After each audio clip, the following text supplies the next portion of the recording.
రామకృష్ణ మహాగురువుల్ని. నాకు ధ్యానంలో అలా లోపలికి డెప్త్‌గా వెళ్ళిపోయిన తర్వాత కొంత సమయానికి అది నిలవట్లేదు.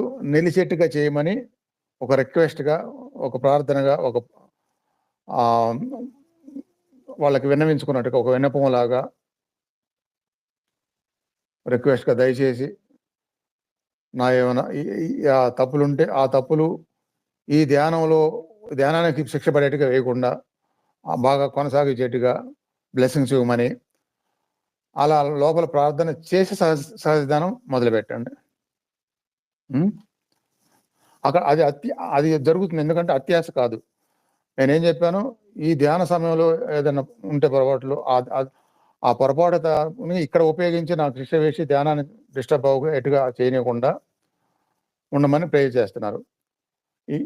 ఇక్కడ వదిలేయమంటున్నాం. ఆ శిక్షని ఇక్కడ వదిలేయమంటున్నాం. తర్వాత ఎక్కడ